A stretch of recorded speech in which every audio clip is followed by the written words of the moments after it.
जय हिंद दोस्तों, SWD academy में आपका स्वागत है। तो चलिए आज हम पढ़ेंगे आप लोगों को जैन धर्म के बारे में,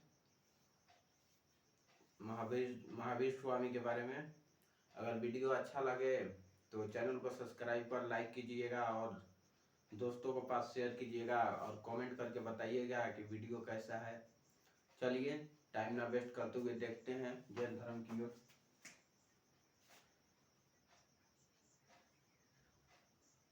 जैन धर्म,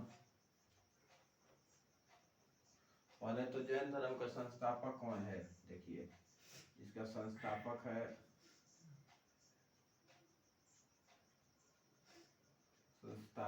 ऋषभदेव हैं।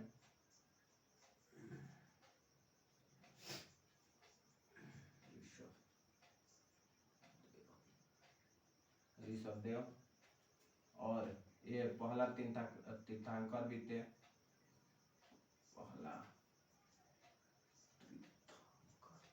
तीर्थंकर भी थे। जैन धर्म में 24 तीर्थंकर हुए थे। 24 तीर्थंकर थे इस धर्म में। 24 तीर्थंकर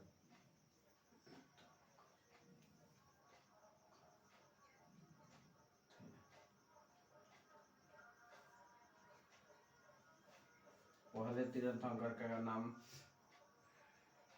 देखिए, पहले तीर्थंकर का ऋषभदेव था और 22वां तीर्थंकर का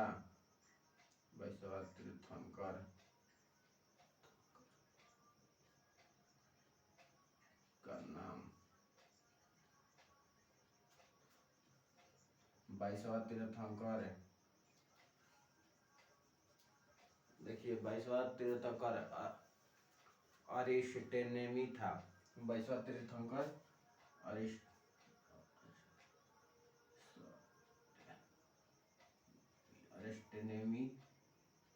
अरिस्टोनेमी थे और 23वां 22वां और 23वां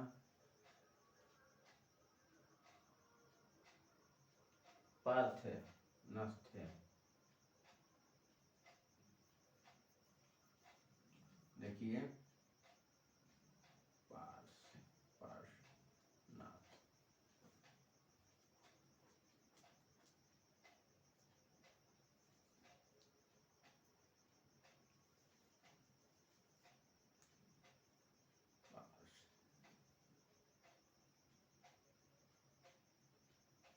पार्शनाथ थे और 24वां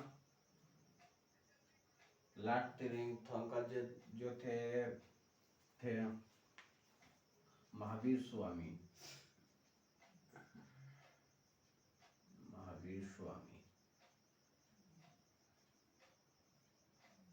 तो आज हम पढ़ेंगे महावीर स्वामी के बारे में।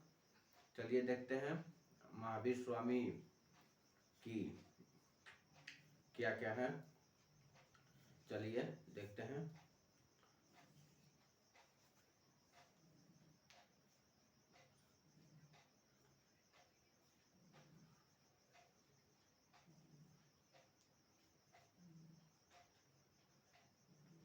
देखिए महावीर स्वामी, पहले तो महावीर स्वामी के पिता का नाम क्या था? महावीर स्वामी के पिता के नाम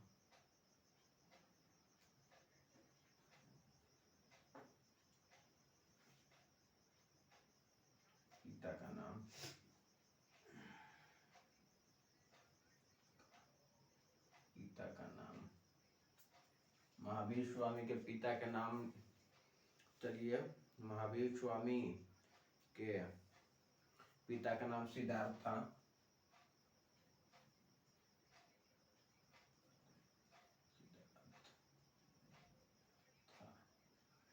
महावीर स्वामी के पिता का नाम सिद्धार्थ था और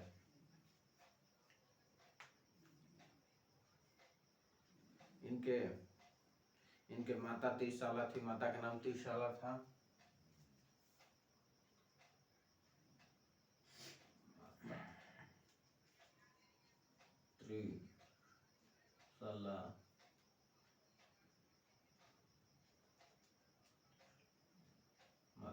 कुशला थी।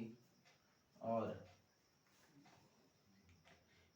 इनके बड़े भाई नंदीवर्मन थे। इनके बड़े भाई नंदीवर्मन थे। बड़े भाई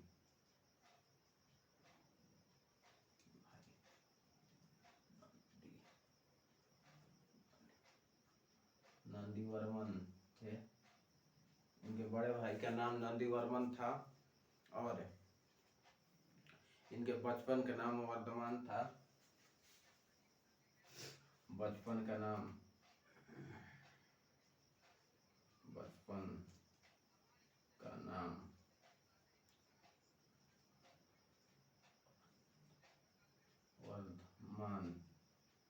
वर्धमान था।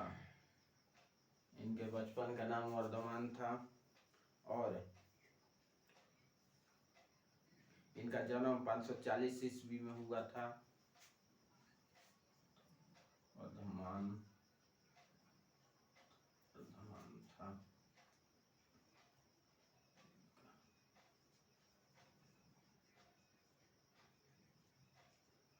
जन्म 540 ईस्वी में हुआ था।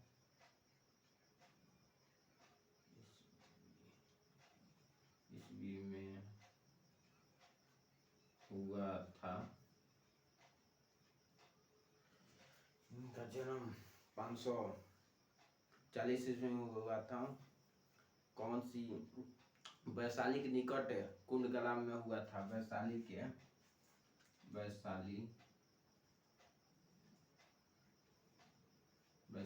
का निकट कुंडग्राम में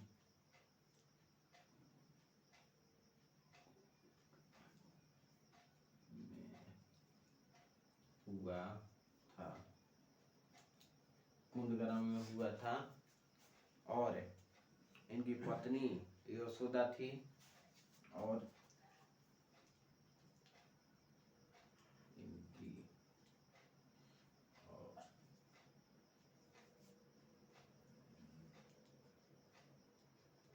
पत्नी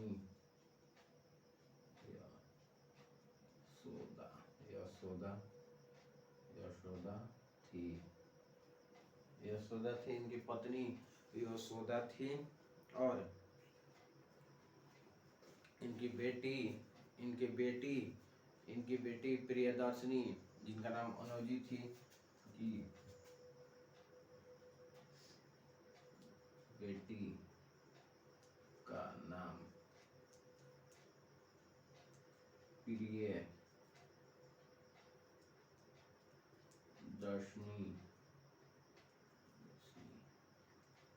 प्रियदर्शनी थी।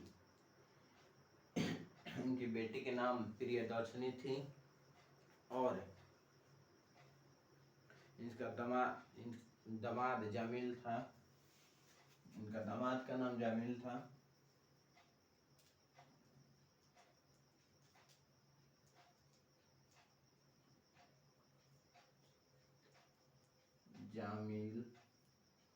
जमील था और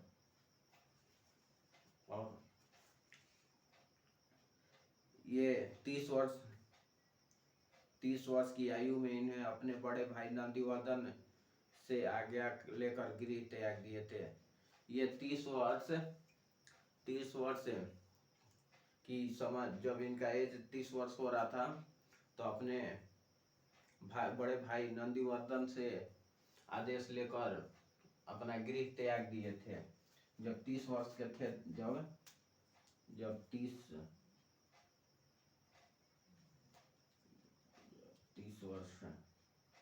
वर्ष के आयु में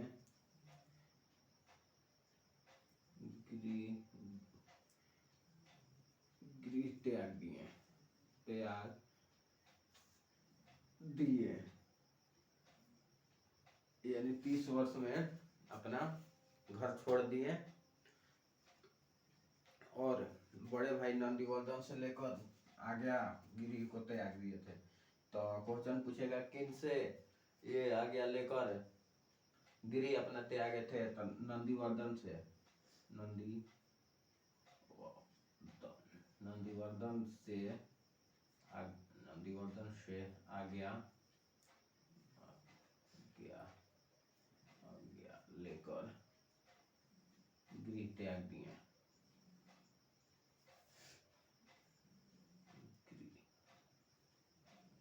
गृह त्याग दिए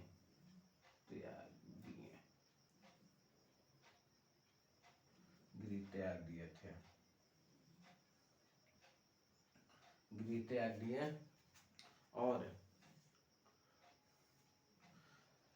महावीर स्वामी ने त्रिरत्न दिए जो निम्नलिखित है। कौन कौन सी? महावीर स्वामी ने त्रिरत्न दिए हैं जो सम्यक ज्ञान, सम्यक दर्शन, सम्यक आचरण। भगवान महावीर ने ज्ञान प्राप्ति के बाद अपने मतों के प्रचार प्रसार के लिए एक संघ का स्थापना किए,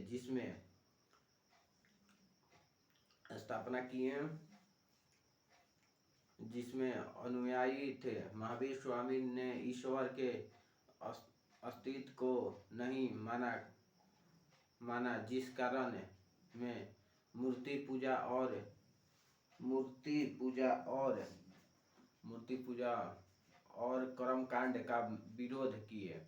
अतः इन्हें अनेश्वरवादी भी कहा जाता है। इन्हें पुनर्जन्म को माना और पुनर्जन्म को सबसे बड़ा कारण आत्मा को बताया। आत्मा को सताने के लिए इन्हें कहा कि मोक्ष प्राप्ति के बाद पुनर्जन्म से मुक्ति मिल जाएगी।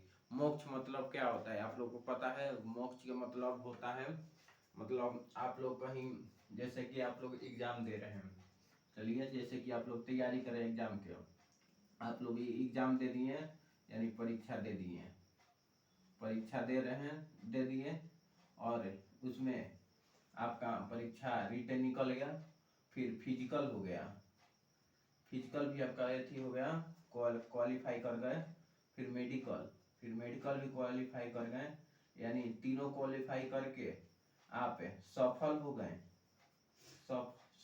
हो गए तो वही मोक्ष होता है। और जब तक सफल नहीं हुए हैं तो मोक्ष के नहीं है। अगर सफल हो गए तो मोक्ष की प्राप्ति आपको हो चुका है, तो वही मोक्ष है। चलिए आगे देखते हैं आगे क्या है।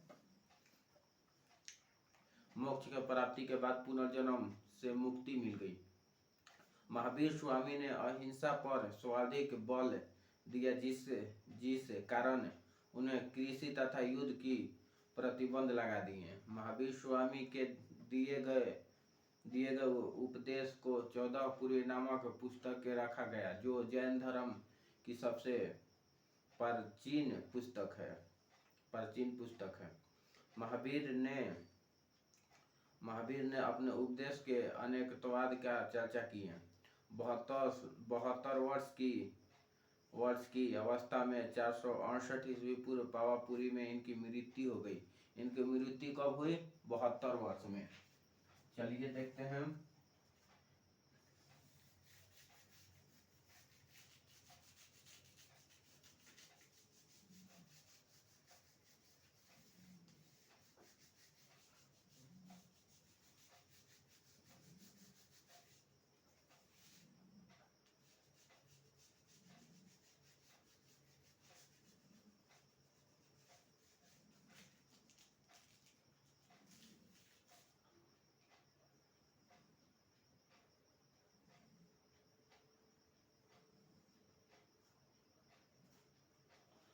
इनकी मृत्यु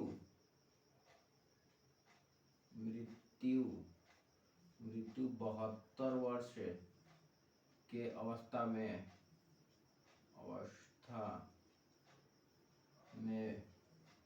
हुई। कहाँ पर? पावापुरी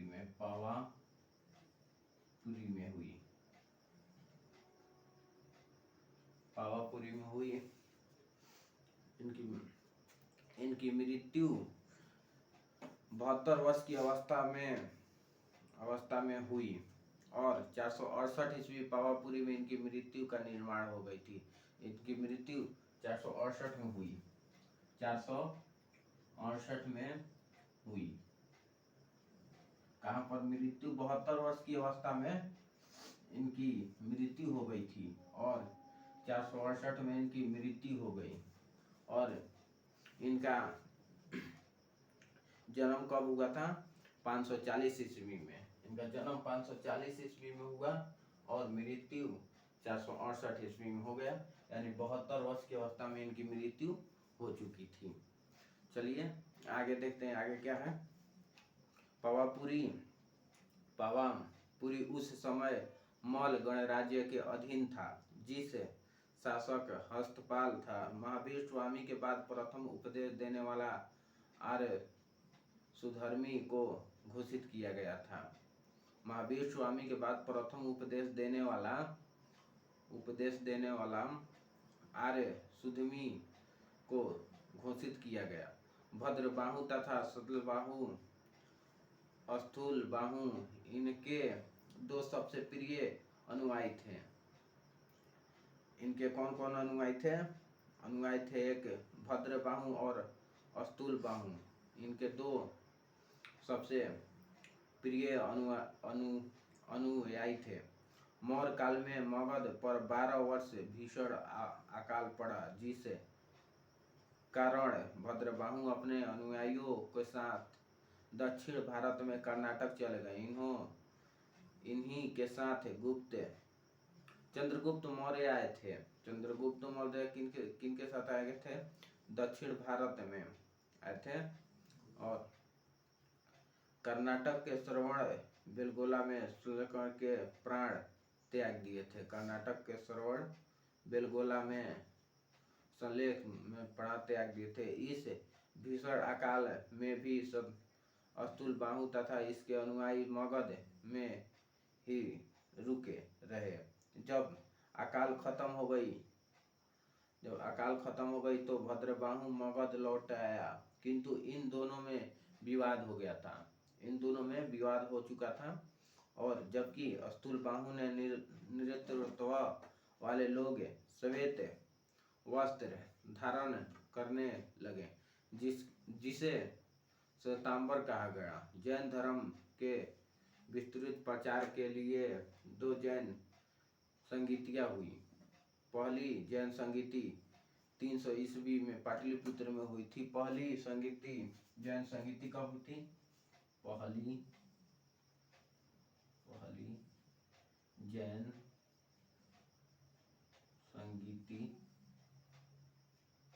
पहली जैन संगीति कब हुई थी? तो 300 ईस्वी में पाटलिपुत्र में हुआ था। 300 ईस्वी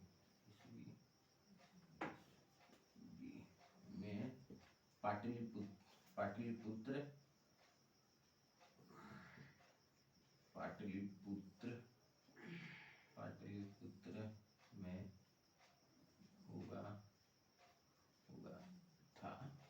पाटलिपुत्र में हुआ था और जिसकी अध्यक्षता स्थूलबाहु ने किया। उसी में भद्रबाहु ने 12 अंग नामक पुस्तक की रचना की थी। 12 अंग नामक पुस्तक की रचना की। भद्रबाहु ने 12 अंग नामक पुस्तक की रचना की। अब द्वितीय जैन संगीति 6ठी शताब्दी में गुजरात में बलम्भी में हुई, जिसकी अध्यक्षता देवभीषण ने किया। उसी संगीति में 12 उपांग की रचना की गई थी। पहली जैन साहित्य के आंगन कहते हैं। जैन भिक्षु के निवास को वसुदेव कहा गया है और जैन तीर्थकारों के जीवाणु भद्रबाहु द्वारा रचित कल्पसूत्र में है। देखिए, अब महावीर के मुख्य शिष्य को गंधर कहा जाता है। प्रमुख जैन मंदिर